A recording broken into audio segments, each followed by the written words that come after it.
നമ്മുടെ നടപ്പാരാഞ്ഞ് ചെയ്യുന്നുണ്ടോ? നമ്മുടെ നടപ്പേ, സ്തോത്രം, ഞായറാഴ്ച ഇങ്ങോട്ട് വരുന്ന നടപ്പാണോ തിങ്കളാഴ്ച മുതൽ ശനിയാഴ്ച വരെ? സ്തോത്രം, ദൈവത്തിന് കൊള്ളാവുന്ന നിലയിലാണോ? ദൈവത്തിന് പ്രസാദകരമായ നിലയിലാണോ?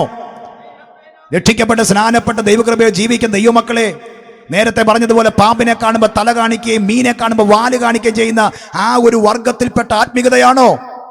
ഏത് ഭക്തൻ എവിടെ ചെന്നാലും ഭക്തനെ പോലെ നിൽക്കണം. ജുബയും ഫുൾക്കൈ വൈറ്റ് ഷർട്ട് ഇടണമെന്നില്ല. വീട്ടിലിടുന്ന ടീഷർട്ട് ഇട്ടുകൊണ്ട് യാത്ര ചെയ്താലും അഭിഷക്തന്റെ മുഖത്ത് നോക്കിയാൽ അവിടെയുള്ള കോ പാസഞ്ചേഴ്സ് തിരിച്ചറിയും, ഇതൊരു പ്രാർത്ഥിക്കുന്നവനാ, ഇതൊരു അഭിഷക്തനാ.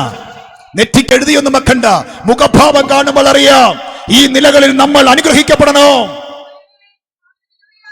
നമ്മുടെ നടപ്പ് ശോധന ചെയ്ത്, അതിനുമുമ്പുള്ള വാക്യം 40 വാക്യല്ലേ, നമ്മുടെ നടപ്പ് ആരാഞ്ഞ് ശോധന ചെയ്ത് യഹോവയുടെ അടുക്കലേക്ക് തിരിയണം. അല്ലാതെ കർത്തൃമേശ അടുത്ത ആഴ്ച വന്നിട്ട് കർത്താവേ ഞാൻ എന്തെങ്കിലും ചെയ്തിട്ടുണ്ടെങ്കിൽ എന്നോട് ക്ഷമിക്കണമേ എന്ന് പറഞ്ഞിട്ട് ആ സെർച്ച് എഞ്ചിനിലേക്ക് അങ്ങോട്ട് കൊടുത്തിട്ട് ഒന്ന് സെർച്ച് ചെയ്ത് എടുത്തേക്കണമെന്നല്ല, നമ്മൾ തന്നെ സെർച്ച് ചെയ്യണം, ഉണ്ട് കണ്ടുപിടിക്കണം, എന്നിട്ട് ദൈവത്തിങ്കിലേക്ക് അടുത്തു വരണം.